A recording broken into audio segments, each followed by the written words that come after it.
It's Wednesday, March 1st, 2017. It's time for WorthPoint Chats with Harry Rinker. I'm Greg Watkins, the editor at WorthPoint.com. And despite some technical difficulties, Harry, I think we're going to have the show tonight. Well, I think we are. First of all, you had some pretty fierce rain in Atlanta. Yeah, we had tornado warnings and whatnot. People always tend to take those things so seriously. And then and then you sent me the link, and I go up, and somehow Google Hangouts disconnected me, at which point I panicked because I am not very good with this type of stuff, but I kept pressing buttons and doing things, and so all of a sudden I'm linked in, and yes, we are up and running, ready to go here. I am in sunny Florida. Can you tell from my face? Does it look a little red? Sitting out of the ballpark? Yes, actually, I'm fulfilling my fantasies. Are you ready for this? I am broadcasting the Davenport University spring baseball and softball games. What fun. Yes, well, you have illusions that you can be a broadcaster, but I have always wanted to be a sports broadcaster, so I've called about 5 games so far, doing 3 tomorrow, 2 softball games and a baseball game. Wow. Yeah, having a good time, actually. Looking for something to do in my retirement, I guess. I don't think Harry Carey or any of the other people are under any threat here. But No.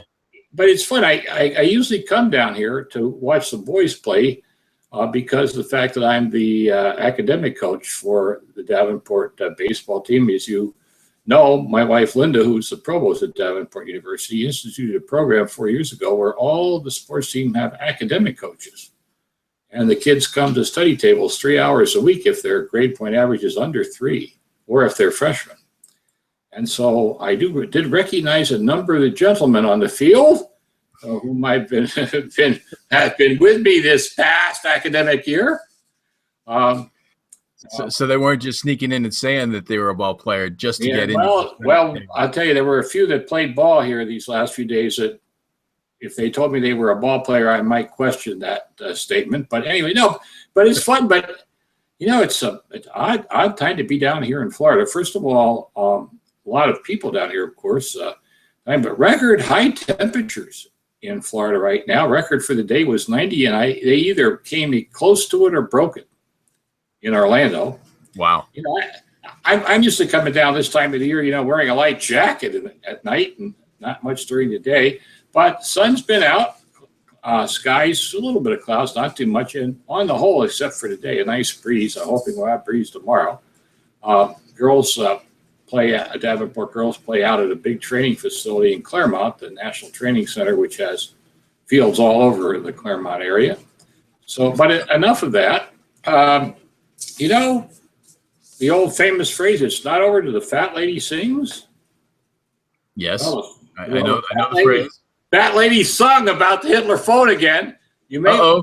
Now we want to remind our listeners, right? Last week we talked about a phone that sold for about $34,000 or $43,000. That's right.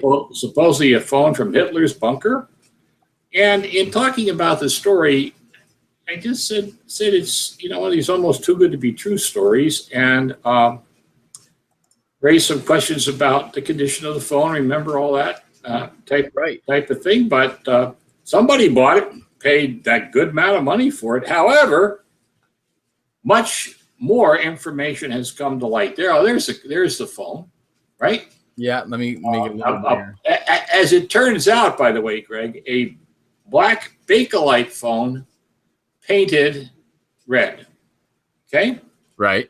So it's there. Well, one of the things I always try to tell people, if you own something, you got to talk to your kids and see if they want it, because sometimes kids can have some pretty fixed opinions about what you do stuff. Now, in fairness to the guy that sold it, it was his phone. His dad gave it to him, and he had no obligation whatsoever to talk to the kids. But guess what the kids' reactions are when they thought their dad got $243,000, right? Well, we didn't give him permission to sell the phone, said Ralph and Giles, the 2 kids, ingrates that they are. All right. So, well, no, because, oftentimes parents assume that kids don't want stuff. or that they're not interested in it. And when we're doing estate planning, when I'm doing estate planning with a lot of people, we have to really take the time and say, no, look, and they say, well, we want this to go to our kids. And I always say to them, did you ask the kids if they want it? And more often than not, the answer is no. But every once in a while, they sell something and the kids get mad at the parents. And they said, well, we wanted that. Well, you don't know if they wanted it, so they could sell it or whatever. But here we go. So, and why were the kids upset besides the fact that Dad didn't ask if they could sell it? They were upset because the phone didn't stay in England. It went over to America to some anonymous buyer, all right? So that's an interesting story. Now, England has this rather interesting law that they can stop the sale of an item of historical importance to England from going out of the country if they're willing to match the price being offered. Now, obviously, it would have been a little touchy if the British government said, we're not going to allow Hitler's phone to go out of the country, and we're going to put up $243,000 to keep it in England. So I don't think we have that, but here is the problem. That phone didn't quite look right to me either, but a number of experts have come forward and said it's a fake, or at least there's a lot wrong with the story. Now, this provenance sounded really good. First of all, this guy was a brigadier general in the British Army. When the Russians took Berlin, he was the first person invited into the Reichsbunker in Berlin. He went down there. He was head of communications. The soldiers were there. There were 2 phones in the room where Hitler and Eva Braun were. One, a black Bakelite phone, and then this red phone, which supposedly was Hitler's portable phone, and story goes he used it to call up the concentration camps and so forth and order people killed. I mean, it was quite a story. And this guy apparently spent a lot of time trying to establish the provenance. The phone was made by Siemens. He tried to get some on that. Now, are you ready for this?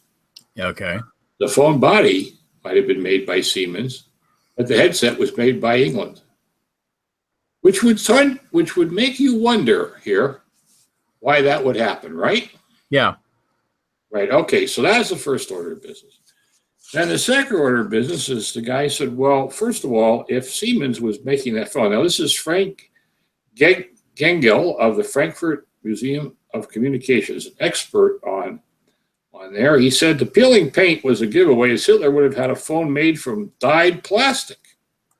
Hitler would never have had his phone painted red. I mean, it would have been made. Others who questioned the authenticity of the phone include the Telephone Museum, an American nonprofit organization. They didn't like it either.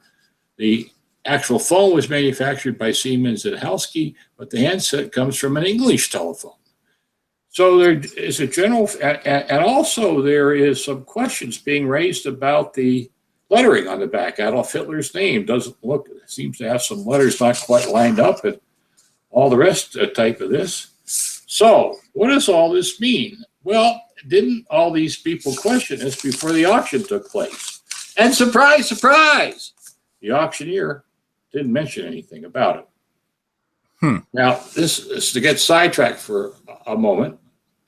Back in the 1990s, I guess, there was a Siegel game and puzzle collection that went up for sale. And Siegel was auctioned by Bill Bertoya, Noel Barrett Auctions.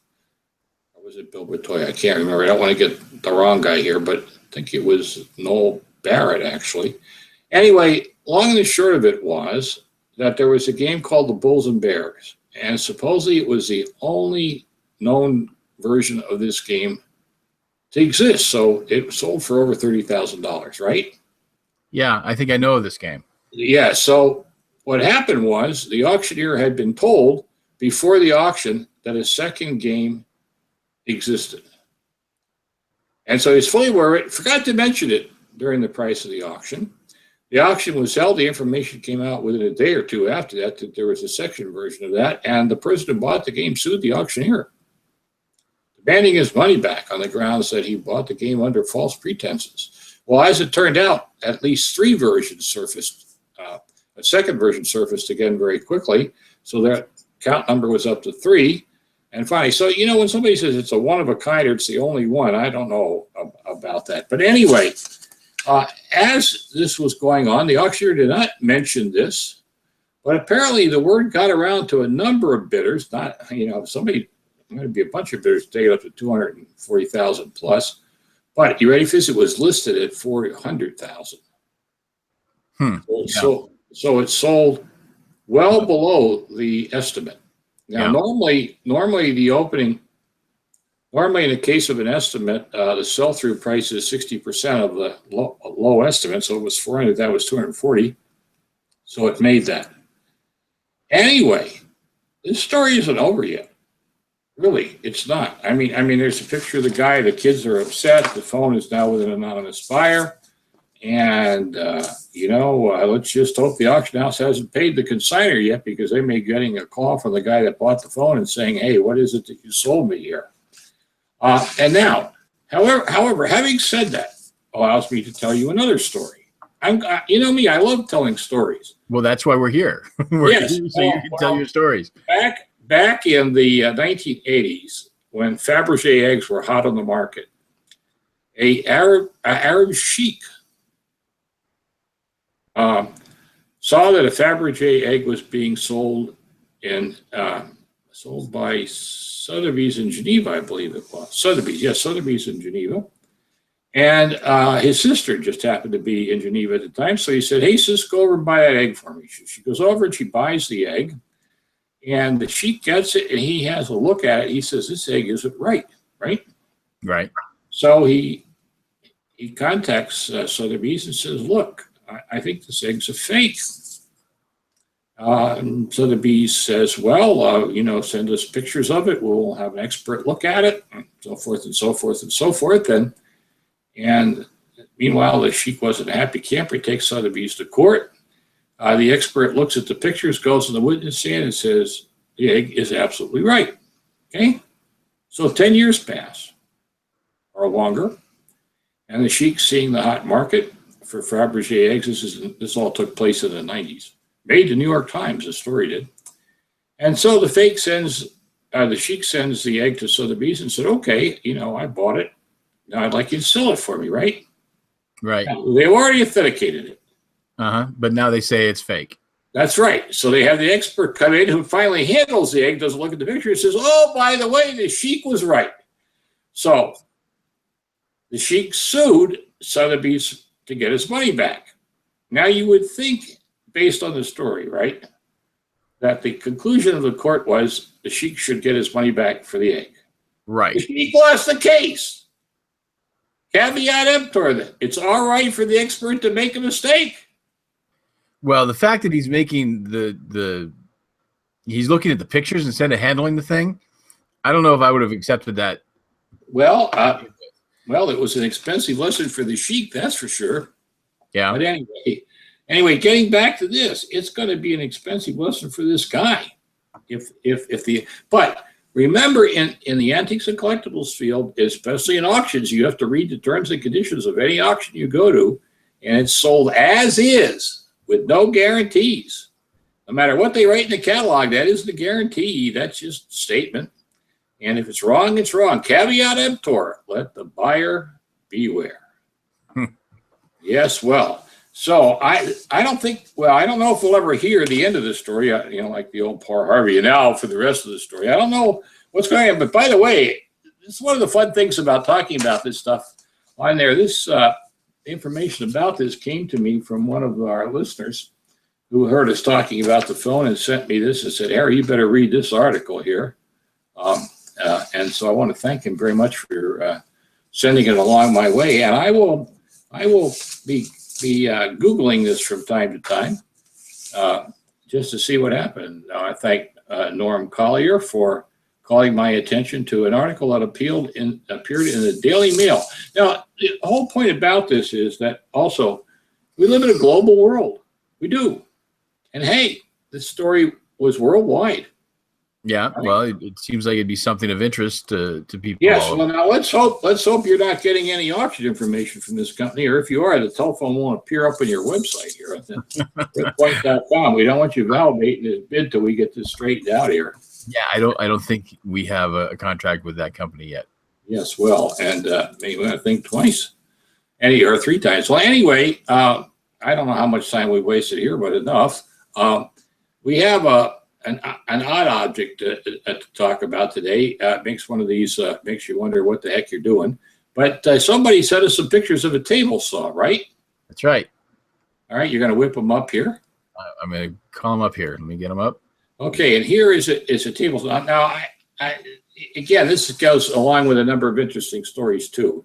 When I was a kid growing up, which was in the late 40s and 50s, many gentlemen of the middle class had workshops in their basement, right?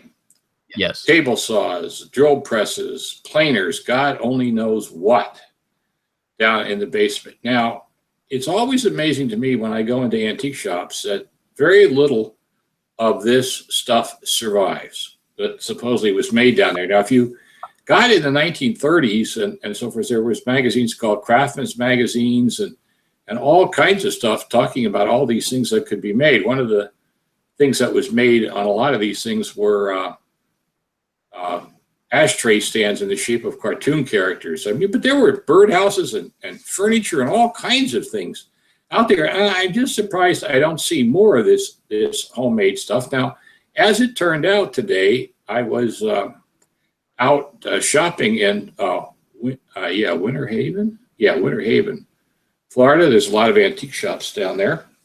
And had an opportunity to go into one of them. And there was a handmade carved out dog's head toothpick holder for $8. Now you'd think I wouldn't be so cheap and would buy it, but I didn't, unfortunately. But anyway, here is this Craftsman saw. Now look, nobody's going to collect 50 of these. And I mean, that's always the first question I ask myself. In fact, I don't even ask if anybody will collect 50 of them. I ask if anybody collect 10 of them. You know, if they're not going to have 10 of them, then what good are we here? Now, as I went to research this thing, eventually I located the model number and so forth for this saw. But what was fascinating is the internet was filled with parts, extra motors, that gate contraption there to the right of the picture. All of that stuff was up on the net. And actually, we went up on WorthPoint.com, right? This is a Sears Craftsman saw. And while we didn't find this exact saw, we found a few of them. And the simple truth of the matter is, if you're going to buy them, you're going to buy them to reuse them. So first order of business, it's got to be working. I mean, if it's repairable, you'd be lucky if you get 10 to 15 bucks. In fact, you might get more money if you take it down. If you take it down to the junkyard and so, there's one vintage Craftsman table saw, not unlike the one we had, but it didn't bring very much money, did it? No, that was $50 in 2000. Yes, and that's about what they're going to bring too.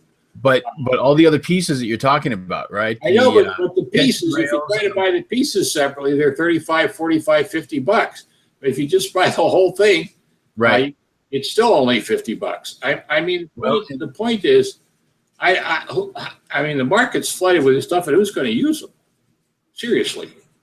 Well, I don't know who's going to use them, but there's the base.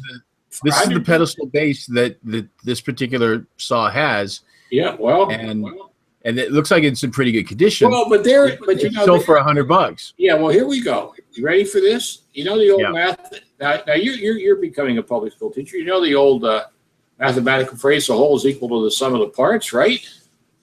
Yeah, most of the time. Well, yeah, but most of the time, but not this time, as we're saying here. Not this time. This is the case where the parts are worth a heck of a sight more than the whole. And so as a result of all of this, if you have the darn saw, you might as well break it apart to sell the parts. Probably get as much for one of the parts as you can for the whole darn saw.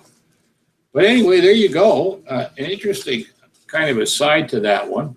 I want to thank that. By the way, what would you like us to talk about on the show? Do you have some objects you'd like us to discuss? Well, we have a way for you to send that information to us. You can send it to us at community@worthpoint.com. That's community@worthpoint.com. If you'd like to submit an item to Harry, that's me, of course, to identify and evaluate, send your photographs and everything you know about the item to community@worthpoint.com. Now, look, we are serious about this.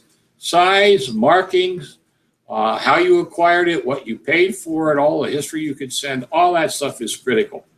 As critical, perhaps if not more, are photographs.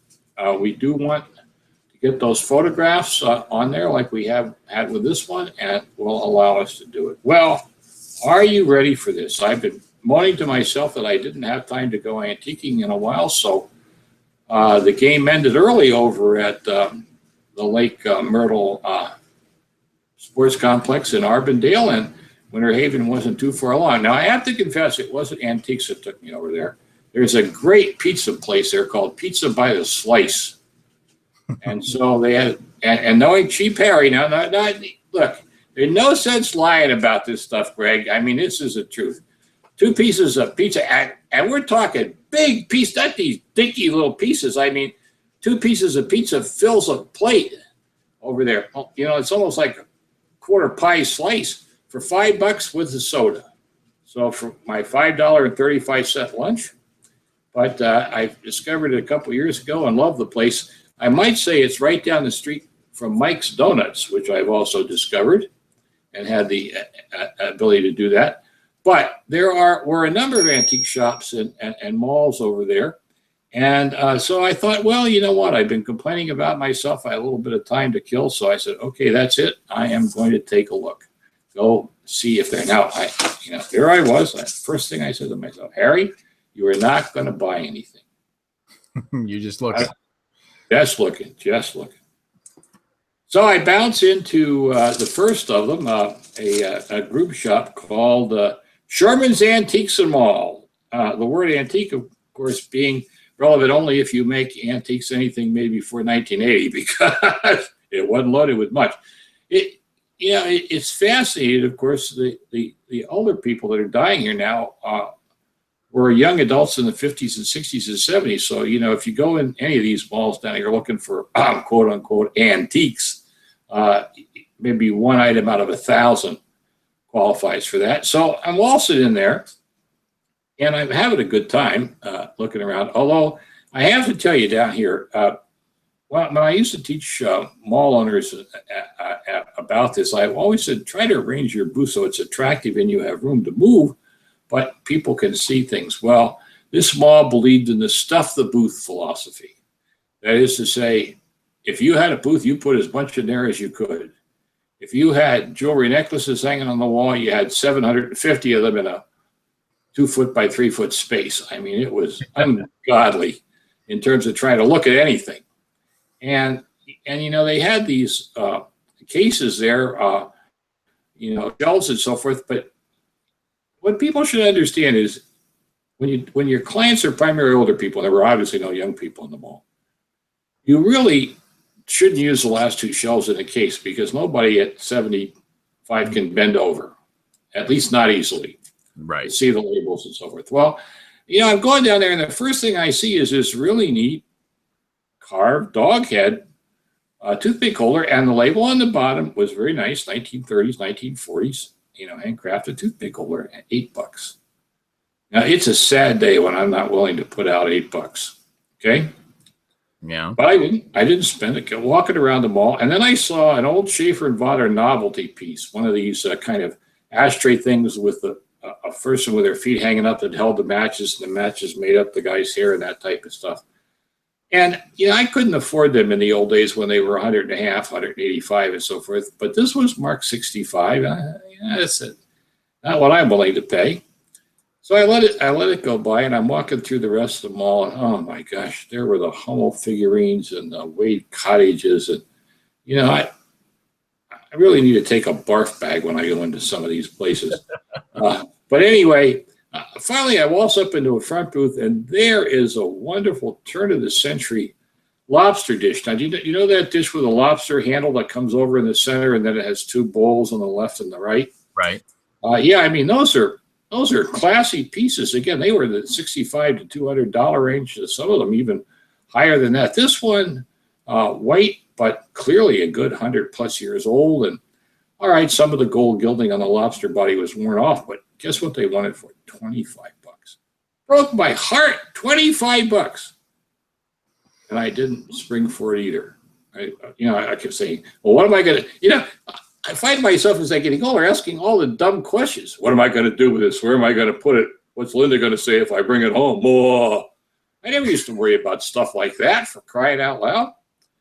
But here's the point of the whole of that particular mall I want to talk about, and that is this: probably every booth had a sign in it, 20% from 15 to 25% off. Okay. Okay. I mean, now, if you go in an antique, and these were not signs that were just put up for this week. Okay, these signs have been there for a while in every one of these booths. A little bit faded, dust covered. Yeah, and you know, first thing you ask yourself is, well, if they are willing to give you 25 cents off, why don't they knock all the prices down? Maybe it'd encourage some people to buy them. You know, and then you say, well, now I wonder whether or not this stuff has been overpriced so that by the time they get their 20% off, the dealer's getting what they want anyway. Well, long story short on that one, it sends all the wrong messages. And it's a thing that, but I think it's an indicative example of what's going on in the trade right now. So I went back, and sure enough, in the booth where that little Schaefer and Vodder guy was, 25% off. So I said, oh, all right, I'm a buyer. So that made it what, 45? Well, yeah, got it down to a little bit above, just about 48 bucks, and that was high. I usually don't like to pay more than 35 bucks for them. But you know, there it was, and it was a cute little bugger. And so I said to myself, all right, I'll go up and do it. Well, little did I know that county in Florida had a 7% sales tax. So after I got my 25% off, it was above 50 bucks. And I couldn't say no to the owner of the shop at that point. So I have it here, and it's okay. But here's the other thing. The place was loaded with repros and fantasy pieces. Yeah. Not identified as such. Not identified as such, and throughout the mall, booth after booth. And I have to tell you, usually my rule of thumb is I will not buy anything out of a booth that has a repro or copycat piece or fantasy piece in it that's improperly marked. But man, if I started screaming about everything I saw in that mall, every booth would be short stuff. But none of it was marked. And I think that's appalling because, you know, people buy something, they get excited about it, they take it home, and you look at it and say, that's a fake. By some guy like me, right? Yeah. So, okay. So I bought my item there, and then there was this, I had passed another place called Treasure House Antiques. And, you know, it was in this big old mansion, and I'm thinking, wow, you know, maybe there's at least some good stuff in there. So, of course, I tromp in there. And I have to tell you, I have never seen, this home was big on the face of the main drag. And it was big in the front, but it was deep and deep and deep in the first floor. I mean, there must have been, again, it was a consignment shop, but loaded with repro stuff. I mean, man, I could have taught my whole authenticating course in that place because there was so much bad stuff that it was there. Well, anyway, I didn't buy anything there, Greg. I was tempted by a few things, but that mall still had prices from 10 years ago. They didn't think the recession came. Now, I don't know who buys stuff from them, but you know, it's one thing. The first mall I went in, the Sherman Antiques Mall, the prices were at least reasonable in most of the booths. I mean, they were what I would call market prices. The prices were double or triple in this Treasure House place, and kind of walking along, and finally I saw an old lithograph stone with some engraving on it for checks. And I thought, well, if it's not priced too much, I'll buy it. And picked it up. I couldn't find a price on it anywhere.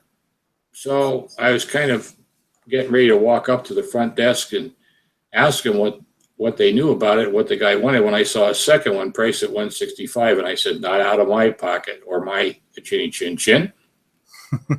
But then I met a toy dealer there who was adjusting his booth. I had a nice chat with him and got talking about it.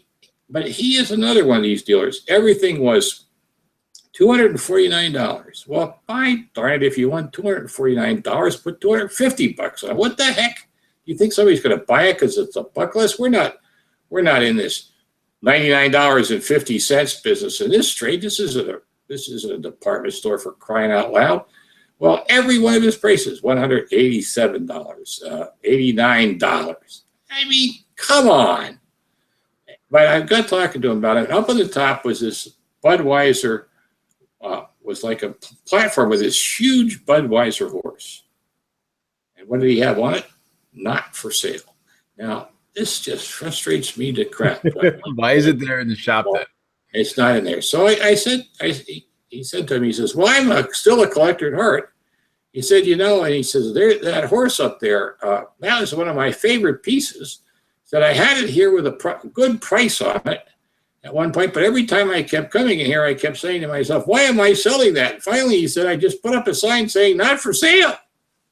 I said, well, I'm going to say to him, why don't you take it home? But he didn't. So I left that mall feeling very frustrated because all the places in Florida, that is a huge problem, this whole issue of reproduction copycat fancy pieces that are unmarked down here. But but here's the good news about that treasure house. They have discovered mid-century modern. That was their buzzword. If it remotely resembled something from the 50s, it had a big tag on it that said mid-century modern.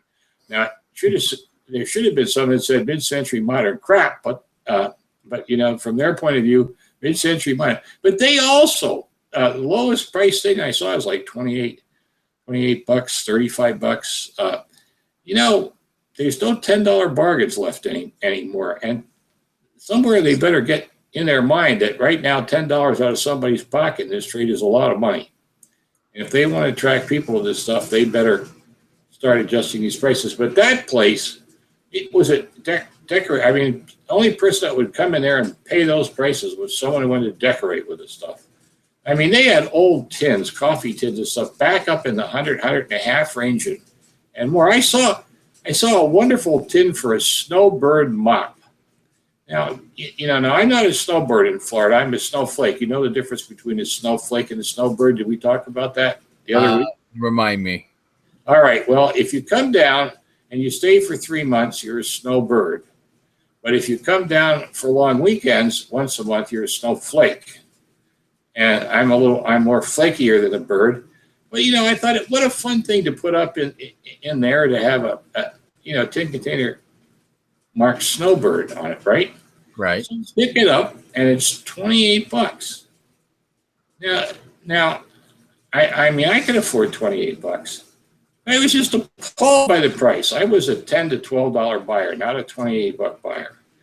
And when I'm out there buying, the only price I care about is what I'm willing to make. So I'm perfectly willing to walk away and let somebody else own it. Well, I mean, we've been guruing it up tonight, haven't we? I've been on a roll here. And we've gotten through here to the end. Once again, we had a second object we never got to, but we had plenty to talk about tonight. Oh, by the way, one final thing about beware the Ides of March. Yeah. First of March here, right? Well, in the Ides of the 15th. The Ides of 15th of March. Am I got that wrong? I think so. Well, that's good. Julius Caesar has 14 more days to live. Yeah. Is that right? So, and the Ides of March to 15? I believe so. It's been a long time since I've forget the Ides of March here. We have 2 more shows to do before then too. Yeah. All right. I know we will. Well, no, we will still be doing a show on the Ides of March on the 15th of March, right? It's the 1st and the 8th and the 15th. Yeah. Well, I think it's today, at least in Georgia, March roars in like a lion because we've got some big time storms. So, well, listen, we got through this, so let's just say goodbye this week. We'll be back on next Wednesday, hopefully at 9:00. Right. So there's no thunderstorm in there, and I can get my link established. So be well, everybody. Okay, and we'll just remind everybody if you want to send in a photo of your item for Harry to look at. Please send everything you know about the item and the photos, and make sure the photos are big enough for us to be able to display them. Send it to community@worthpoint.com, community@worthpoint.com. All right, Harry. All right, you take care. Have a great week, Greg. And I will. And so next week you're going to be back up in Michigan? I will be back up in Michigan. Yep. going home on the 7th. Looking forward to some corned beef and cabbage towards the end. Right. A couple of days after the Ides. All right. All right. So until next week. I wouldn't go out of my way to find in Grand Rapids, Michigan. That isn't their thing. It's not? No, but we hope. I need to go over to Chicago where everybody's Irish for a day. Right. All right. So until next week, we'll say goodbye. All right. We will. Bye, Harry. Goodbye, sir.